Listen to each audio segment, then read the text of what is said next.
नमस्कार, आप देख रहे हैं ब्रेकिंग ट्यूब और मैं हूं आपके साथ अनन्या मिश्रा। स्वागत है आपका हमारे इस खास कार्यक्रम में मुद्दे की बात पर। आज बात करेंगे अनुदेशक शिक्षकों के बारे में, जहां पर वो बीते कई वर्षों से 8 से 9 सालों से वो तपस्या कर रहे थे कि उनकी सैलरी बढ़ जाए और उनकी जो नौकरी है वो जो कभी भी जा सकती थी वो स्थायी रूप से हो जाए। इसको लेकर वो हाईकोर्ट से लेकर सुप्रीम कोर्ट का दरवाजा तक वो खटखटाए और वहां पर आज जाकर फाइनली उन्हें सुप्रीम कोर्ट की तरफ से उनके पक्ष में फैसला सुना दिया गया है। सभी अनुदेशक शिक्षक जो उत्तर प्रदेश में है उनकी जीत हो गई है। इसी सिलसिले पर हमारे साथ चर्चा करने के लिए अनुदेशक शिक्षक राकेश पटेल, जो खुद मुख्य याची इस पूरे मामले में रहे हैं, वो भी जुड़ चुके हैं। राकेश जी के पास जाएंगे। राकेश जी, सीधा सवाल यही करूंगी कि ये जो इतने सालों का जो परिश्रम रहा, मेहनत रहा, इसके बारे में सबसे पहले बताइए कि किस तरह से आप लोग सुप्रीम कोर्ट तक पहुंचे, वहां तक अपनी बातों को रखे और खास करके राज्य सरकार के खिलाफ ये पूरा मामला था, क्योंकि राज्य सरकार ये नहीं चाहती।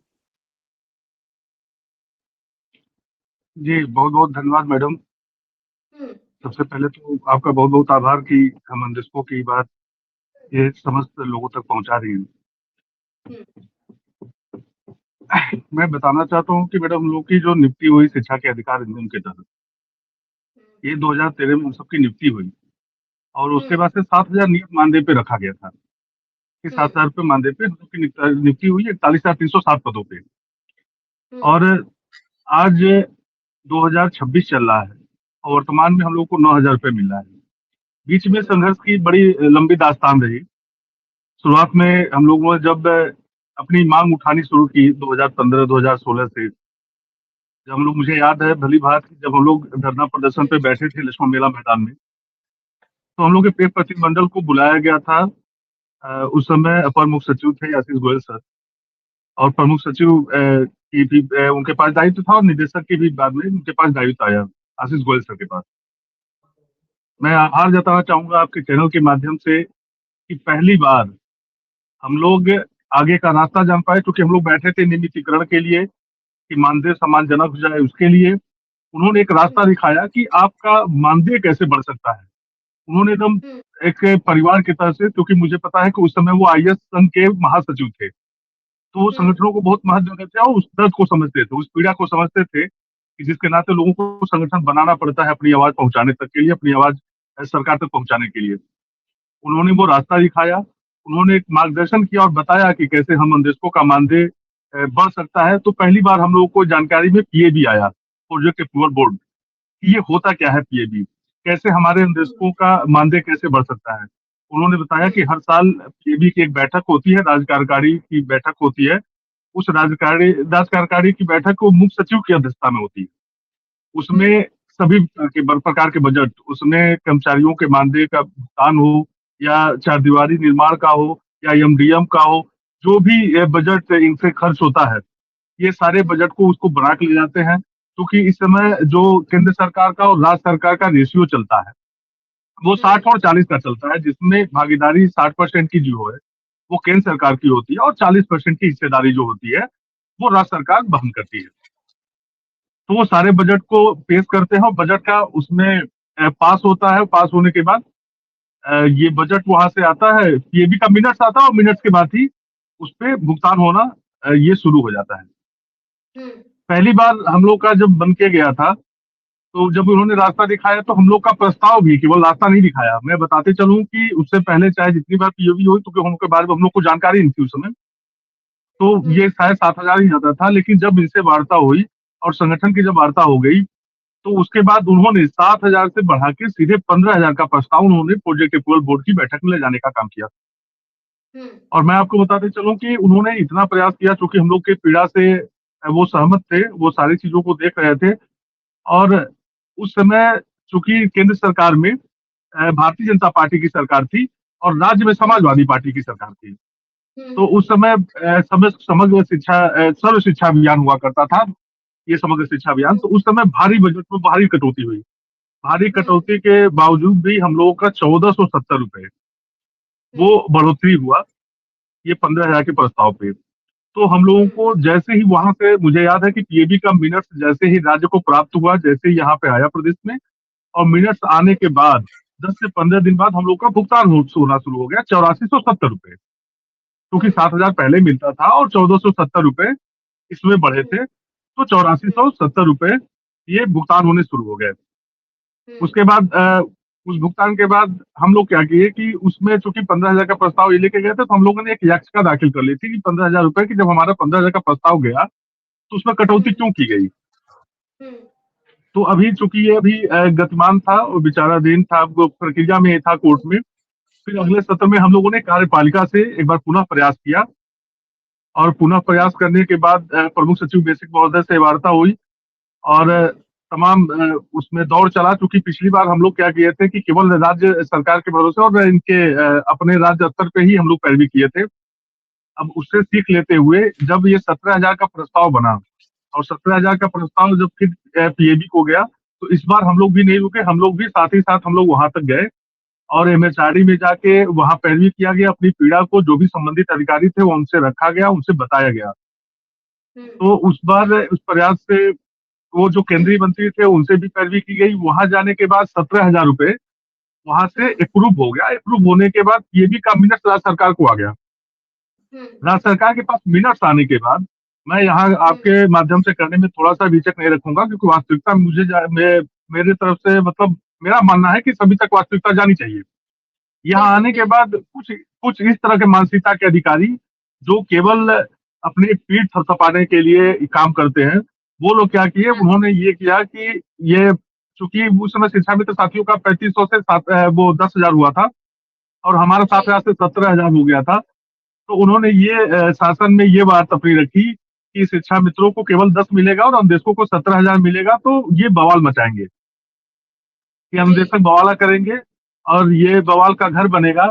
तो इससे राज्य इन्होंने क्या दिमाग लगाया, उसके बाद ये क्या किए कि राज्य कार्यकारिणी की बैठक करके हमारे 17,000 जो अनुमोदित होकर केंद्र सरकार से आ गया था, उसको राज्य कार्यकारिणी की बैठक करके उसको परिवर्तित करके 9,800 का इन्होंने डिसीजन लिया कि 10,000 शिक्षा मित्रों को देंगे और 200 कम इनको 9800 रुपए का भुगतान करेंगे, तो कहीं कोई बात नहीं आएगी। जैसे इन्होंने 9800 का निर्णय लिया, ये राज्य कार्यकारिणी की बैठक की, हम लोग उस राज्य कार्यकारिणी की कॉपी लेके और अनीता कुशवाहा के नाम से 9800 को चैलेंज कर दिया गया। 9800 को हम लोग चैलेंज किया। राकेश जी, ठीक है, आपने मोटा मोटी लगभग पूरी बात एक एक करके आप बता रहे हैं, दर्शकों तक पहुंच रही है वो बात, ये बात तो समझ में आ रही है। लेकिन यहाँ पे फिर एक सवाल ये खड़ा हो जा रहा है कि राज्य सरकार को इतनी बड़ी प्रॉब्लम क्यों हो रही थी, आखिर उनको दिक्कत क्या थी?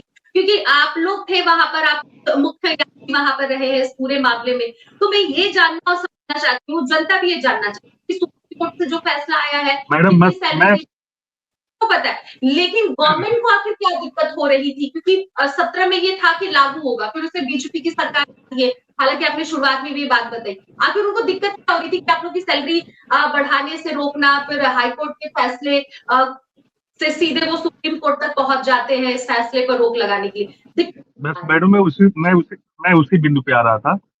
ये क्या कि मैं उसके बाद से जब ये चल ही रहा था, जब 17,000 का जैसे ही मिनट आया, उसके बाद से जो मैं आपको बताया था कि 15,000 का जो हम लोगों ने कोर्ट केस किया हुआ था, उसमें बकायदा इन्होंने ये पत्र जारी करके बेसिक शिक्षा विभाग 5 में अपर मुख्य सचिव महोदय की अध्यक्षता में बैठक रखी, और मुझे वार्ता के लिए बुलाया गया। हम लोग जब वार्ता करने गए और बैठक में, तो उन्होंने उस याचिका को डिस्पोज ऑफ किया, 15,000 याचिका को, ये दर्शाते हुए कि इनका 17,000 रुपए अनुमोदित हो गया है और इनको 17,000 रुपया स्वीकृत हो गया कि मतलब 17,000 इनको अब मिलेगा। ये करके जो 15,000 का कोर्ट केस था जो उससे पहले सत्र में गया था, उसको इन्होंने डिस्पोज ऑफ कर दिया, न्यायालय में अपना वो पेपर लगा दिया। उसके बाद ये सारी कहानी हुई, और उसमें मैं किसी चूंकि आप भी बेहतर तरीके से जानती हैं कि नौकरशाही ही राज्य सरकार को चलाते हैं, यहाँ पे अधिकारियों द्वारा केवल भ्रमित किया गया, उच्च अधिकारियों को भ्रमित किया गया, और भ्रमित करके ये सारा खुरापात करके केवल राज्य सरकार की छवि खराब की गई। केवल इसमें अधिकारियों की गलती है, इसमें अधिकारियों का मेन रोल रहा है, जो आप लोगों को, आप लोग की जो मानदेय है वो बढ़ाने पे रोकने की पूरी कोशिश की है। जी बिल्कुल बिल्कुल बिल्कुल बिल्कुल बिल्कुल। तो ये अधिकारियों, ये अगर नहीं चाहते तो एक अपर मुख्य सचिव जो इस चीज को लिखित रूप में, ये लिखित रूप में देते हैं कि इनका 17,000 स्वीकृत हो गया है, अब इनको भुगतान होगा, और दूसरी तरफ यही निदेशालय के कुछ ऐसे अधिकारी जो अपना पीठ पे थपाने के लिए कि हम राज्य सरकार का इतना बजट बचा दे रहे हैं, इतना पैसा बचा दे रहे हैं, वही 17,000 आदेश को परिवर्तित करा के 9800 का निर्णय करवाते हैं कि 9800 दिया जाए, ताकि ये कहीं उसमें अब वो बात में मामला न्यायालय में फंसी गया। ये ना 9800 भुगतान कर पाए, ना 17 कर पाए। 17 कर दिए होते तो फिर कहीं ये नौबत ही ना आती। जिसको सिंगल बेंच ने राजेश सिंह चौहान सर द्वारा जो ऑर्डर दिखाया गया है प्रथम सिंगल बेंच का, आप आदेश देखिएगा। और ये जब ऑर्डर जो आ रहा है सुप्रीम कोर्ट का, ये मैक्सिमम ये 90% मिलता हुआ ऑर्डर होगा। उन्होंने सारी चीजों को समझा था, वो उसी समय फटकार लगाए थे। और उन्होंने सिंगल बेंच में ही ये आदेश मिला था कि मार्च 2017 से 17,000 का भुगतान टिल डेट तक, कि जब तक ये भुगतान नहीं करते तब तक चले 9% ब्याज के साथ। ये सिंगल बेंच का ऑर्डर था।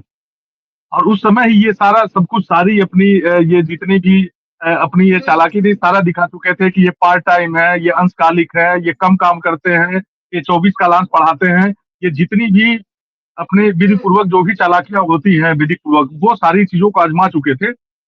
उस सिंगल बेंच में ही ये अपनी मुंह की खा चुके थे। 8 से 9,000 सैलरी आप लोगों को मिलती है। आपने शुरुआत में भी इस बात का भी जिक्र किया है कि मौजूदा समय में भरण पोषण कैसे होता है आपके परिवार का, या फिर आप जैसे तमाम जो शिक्षक है, अनुदेशक, उनके घर का खर्चा कैसे चलता है? क्योंकि महंगाई एक तरफ आसमान छू रही है, दूसरी तरफ 8,000 रुपए जेब में आ रहा है। कैसे ये खर्चे चलते हैं? मैं तो सीधे आपके ही जीवन के बारे में जानना चाहूंगी कि आप कैसे अपने जीवन को चलाते उतने रुपयों में, तो उससे हम अंदाजा लगा सकते हैं कि बाकी शिक्षकों की स्थिति क्या हो। मैडम, आप भी बेहतर तरीके से जानती हैं कि ये जो नियुक्ति हुई थी, न्यूनतम वेतनमान उस समय मिनिमम वेजेज जो था वो 7,000 था, छठे वेतनमान का। 7वें वेतनमान का आया, लेकिन ये बढ़ा नहीं। और जो ये दुर्भाग्य है कि आप खर्चे की बात कर रही हैं, अनुदेशक वर्तमान समय भी इतना मेहनत करने के बाद अभी अनुदेशक में ये स्थानांतरण की सुविधा नहीं थी। उसके लिए हम लोगों ने अनुपमा जायसवाल मैडम जब ये बेसिक शिक्षा मंत्री थी, उनके आवास का घेराव किया गया था, परियोजना पे धरना प्रदर्शन चला। उसके बाद ये स्थानांतरण शुरू किए, स्थानांतरण की प्रक्रिया शुरू किए, तो कुछ नजदीक कुछ अनुदेशक आ पाए। अभी बहुत सारे अनुदेशक ऐसे हैं जो 80 से 100 किलोमीटर, 150 किलोमीटर, 200 किलोमीटर वो प्रतिदिन की यात्रा करते हैं, विद्यालय जाते हैं और वहां से आते हैं। तो तेल भर का नहीं होता, किस केवल इस विश्वास के तहत पे कि इस विश्वास के लिए, इस विश्वास को लेकर कि हमारी भर्ती जो हुई है शिक्षा के अधिकार अधिनियम से हुई है और हम बेहतर पोजीशन पे हो सकते हैं, बेहतर अपना जीवन यापन। मैं आपको बताते चलूं कि हम लोग के अनुदेशक बारे में जो भी ये जो नियुक्ति किए, तो जैसे सहायक अध्यापक की नियुक्ति होती है, एनआईसी से मेरिट बनती है, जो भी शिक्षा अर्हता जो होती है, सारी चीजों को फुलफिल करते हुए उस चीज को किए। उसके नाते क्या हुआ कि जितने अनुदेशक जो बाहर थे, जो कोई एमबीए करके बाहर था, कोई बीसीए करके, कोई एमसीए करके जो बाहर थे, बीपीएड एमपीएड करके जो बाहर कहीं जॉब कर रहे थे, वो सारे छोड़ के इसलिए आ गए कि चलो ये इसमें बहुत जल्दी हम हो जाएंगे, अपने घर के पास आ जाएंगे, तो हम परिवार भी देख लेंगे और विद्यालय का भी दायित्व देख लेंगे।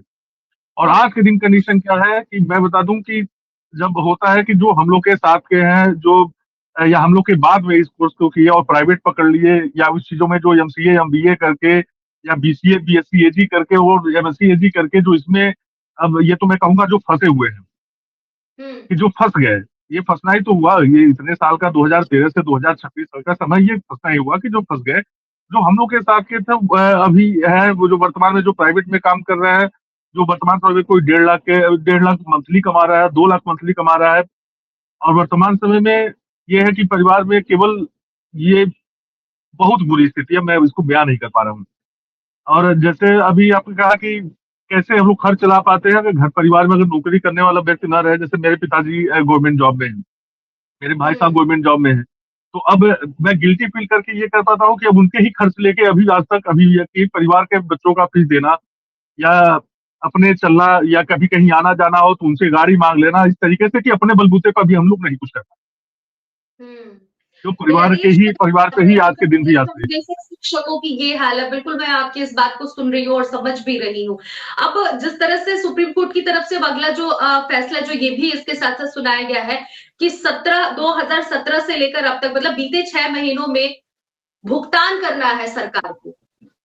आपको क्या लगता है कि जो सरकार भुगतान करेगी ये सही समय पर आ जाएंगे आप लोगों के खाते में पैसे, या फिर इस पे भी आपने कहा नौकरशाहों की चलती, नौकरशाह इसमें भी दाव पेश करने की कोशिश करें? जी बिल्कुल मैडम, इसमें कहीं ये नहीं कहा जा सकता है कि नौकरशाह इसमें खुद पेश न करें, क्योंकि ये 2017 में ये जो आदेश 2019 में आया था राजेश सिंह चौहान जी द्वारा, ये अगर इनको करना होता तो सिंगल बेंच का जब आदेश आया था तभी कर देते।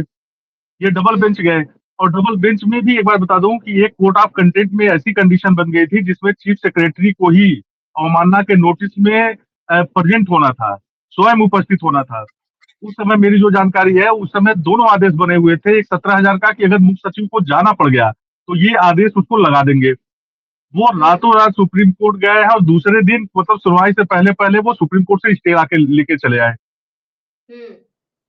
तो ये कुछ कर सकते हैं, कुछ भी कर सकते हैं, चूंकि अब ये आपके वीडियो पता नहीं किस देखिए, माध्यम से मेरा कहाँ सवाल तक भी जो है, पहुंच, वो सवाल कहाँ मुझे तक पहुंच जाए। जा रहा है कि मैं, आखिरकार उनकी मैं गवर्नमेंट की कैसे ऐसे अधिकारी हैं जिन पे एक्शन नहीं लिया जा रहा है। सिर्फ ये आपका ही कहना नहीं है, योगी गवर्नमेंट में कई ऐसे मंत्री जिन्होंने साफ तौर पर कहा है कि अधिकारी हमारे नहीं सुन रहे हैं, चाहे वो नंदगोपाल गुप्ता नंदी हो या फिर तमाम ईरानी जैसे तमाम मंत्री जिनकी तरफ से अधिकारियों को लेकर विपक्ष की तरफ से कहा जाता है। अब सीधा सवाल ये आपसे करूंगी, योगी आदित्यनाथ से कभी मिलने की आप लोग इस पूरे मामले पे कोशिश नहीं की है? जो ये 8 से 9 सालों का जो आप लोगों का परिश्रम रहा है, उसमें कभी मुख्यमंत्री से मिलने की कोशिश या फिर कभी मुलाकात हुई या नहीं? देखिए मैडम, मेरी मुलाकात तो मतलब 2 बार हुई थी। 2 बार में हम्म। अपना पक्ष रखा गया था, लेकिन उनका जैसे मैंने बताया ना कि नौकर साहू का जो शुरुआत में मुलाकात हो, नौकर साहब उनको इतना माइंड वॉश कर दिए थे और इस तरीके की हमारी छवि उनके सामने प्रस्तुत की गई थी जैसे कि हम भाजपा विरोधी हों। और ये जो जजमेंट आया है सिंगल बेंच का, वो धोखे से आ गया, कि वो हम्म। धोखे से आ गया कि वो कोर्ट को हम लोग गुमराह करके लेके चले आए। और उसी हम्म। मिथ्या को आज सुप्रीम कोर्ट ने भी ये साबित कर दिया कि जो सिंगल बेंच का जो आदेश था वो बिल्कुल बहुत बेहतर था, और उसी चीज का आदेश ये डबल बेंच ने भी ये कर दिया और वो उस चीज को मान लिया है। तो हम्म। कहीं ना कहीं ये नौकर साहब द्वारा जो उनको भ्रमित किया गया था वो गलत था। मैं तो निवेदन करूंगा आपके माध्यम से कि हम सब भी इस राज्य के ही रहने वाले हैं और आपके ही राज्य के ही बच्चे हैं, और हमारी भी आजीविका इसी राज्य में चलती है, हम भी आपके वोटर हैं, हम भी यहाँ से जो भी हम भी अपना मतदान करते हैं। तो इस हम्म। तरीके से केवल नौकर साहू का देख के उनका सुन के ये करना, ये हम लोग के साथ बहुत ज्यादती और बहुत गलत है। बिल्कुल, मैं आपकी इस बात को मान रही हूँ। अब तो ये तो खुशी की बात है कि आप लोग के पक्ष में ये फैसला आ गया है। अब अगला स्टेप आप लोग की तरफ से क्या होगा? क्योंकि हालाँकि पढ़ाते तो आप लोग तब भी थे, लेकिन अब जो पढ़ाने का तरीका होगा वो मुझे लगता है शायद कुछ चेंजिंग होनी चाहिए, क्योंकि सरकार की अब मतलब सुप्रीम कोर्ट की तरफ से आप लोगों के पक्ष में फैसला आया है। तो आगे अब किस तरह से शिक्षा देने की नीति जो है वो किस तरह से आप लोग अपनाएँगे या फिर और क्या कुछ आगे करने वाले? नहीं, बिल्कुल मैडम, और अभी भी मैं बता तो रहा हूँ, एक होता है कि किसी को आप काम कराओ, किसी को अपने वहाँ आप काम कराओ तो उसको खाना आधा पेट खिलाओ, या नाम मात्र का खाना दो कि केवल वो जीवित रहे, उसके कार्य करने की शैली में, और एक जो भरपेट खाना खाते रहे, उसके कार्य हुँ। करने की शैली में दोनों में अंतर आ जाता है, क्योंकि उसके हुँ। ऊर्जा में ही अंतर आ जाएगी। मैं हुँ। बताते चलूँ कि 2013 से और अभी तक कि जितने भी ऐसे बहुत सारे जितने भी अभी स्टेट लेवल में जो भी गेम होते हैं, वहाँ आप देखिएगा कि जितने अंधेशन द्वारा प्रशिक्षित हैं, वो बेहतर परफॉर्मेंस करते हैं। विद्यालयों में भी जो भी चाहे वो किसी के जो अपने निर्देशक हों, चाहे कला के जो हों, जितने बच्चे उसमें प्रतिभाशाली निकल रहे हैं, उसमें निर्देशक कहीं पीछे नहीं हटा है, कि ऐसा नहीं है कि अपना योगदान नहीं कर रहा है। लेकिन एक हुँ। होता है मन वाली बात होती है। एक ऐसा होता है जो खुशी मन से करता है आदमी। एक होता है हुँ। चूँकि हमारा जो कर्तव्य है वो बच्चों के प्रति है, तो बच्चों के दायित्व बच्चों के प्रति हम कभी ढिलवा नहीं हो सकते। लेकिन एक मन हुँ। की बात होती है, एक खुशी मन से होता है और एक ऐसा होता है कि मन मार के। क्योंकि हुँ। अब हम लोग अभी तक 2013 से अभी तक के जो विद्यालय में अध्यक्ष बच्चे हैं उनके भविष्य बनाने का काम कर रहे हैं, जिससे हुँ। हमारे बच्चों का भविष्य खराब हो रहा है। हुँ। हमारे बच्चों के जो अभी पढ़ने का कोई ठिकाना नहीं है कि कैसे हमको पढ़ाएंगे, कैसे परवरिश करेंगे, और बच्चे बड़े होते गए हैं। अभी इनका 4 साल 5 साल में शादी करना, हम कहाँ से करेंगे, कैसे उसको मैनेज करेंगे, इन सब चीजों की चिंता लगी रहती है और चिंता बढ़ती जा रही है, क्योंकि उम्र बढ़ रहा है तो सारी चिंताएं बढ़ती है। हुँ। तो उसके नाते एक मन होता है, और ये सारी चीजें मैं तो अभी कहूंगा कि ये तो लड़ाई चूंकि 2017 की थी। मेरा निवेदन है हुँ। राज्य सरकार से और अधिकारी गणों से, मुख्यमंत्री जी से, कि अब हम सबको चूंकि सुप्रीम कोर्ट ने भी माना है कि जो जो पद होता था, पद के लिए होता था कि ये अंशकालिक है या ये नहीं है, सुप्रीम कोर्ट भी मान लिया कि 10 साल से सेवा ली है तो आप अंशकालिक नहीं कर सकते, या पद का जो है कि इसको ऑलरेडी पद मान लिया जाएगा कि नियमित पद। हुँ। तो नियमित पद अगर मानने के लिए सुप्रीम कोर्ट कहता है तो मैं माननीय मुख्यमंत्री से निवेदन करूंगा कि नियमित पद मानते हुए, और 2013 से अब तक की गई हम सबकी तपस्या को एक अपना आशीर्वाद देते हुए हम सबको हमारे पद पे ही नियमित करने का काम। ठीक है, बहुत बहुत शुक्रिया राकेश जी, आप जुड़े हमारे साथ, अपनी बातों को रखे आपकी किस तरह से आप लोगों ने इतना सारा परिश्रम किया है। अब देखना ये होगा कि उत्तर प्रदेश में जिस तरह से उत्तर प्रदेश के अनुदेशक शिक्षकों को लेकर सुप्रीम कोर्ट की तरफ से ये जो बड़ा फैसला सुनाया गया है, राज्य सरकार की अपील को खारिज कर दिया गया है और उसके बदले शिक्षकों के पक्ष में ये फैसला सुनाया गया कि अब शिक्षकों को 17,000 रुपए हर महीने दिए जाएंगे और लगातार बीते 10 वर्षों से अगर एक ही संस्थान में अगर कोई शिक्षक पढ़ा रहा है कंटिन्यू, तो उसे एक प्रॉपर एम्प्लॉय माना जाएगा, ना कि उसे कभी भी हटाया जा सकता है और सैलरी भी बढ़ाई गई है। अब देखना ये होगा कि राज्य सरकार की तरफ से इस पर क्या कुछ फैसला सामने आता है, क्योंकि अब ये हाई कोर्ट से सीधा फैसला सुप्रीम कोर्ट तक पहुंचा था। सुप्रीम कोर्ट की तरफ से झटका राज्य सरकार को लग चुका है, शिक्षकों के पक्ष में फैसला आया है। शिक्षक इसको लेकर काफी ज्यादा खुश हैं, काफी ज्यादा खुशी मना रहे हैं। अब आगे किस तरह से क्या कुछ कार्रवाई होती है उत्तर प्रदेश में आने वाला वक्त बताएगा, लेकिन फिलहाल में खुशी की लहर है।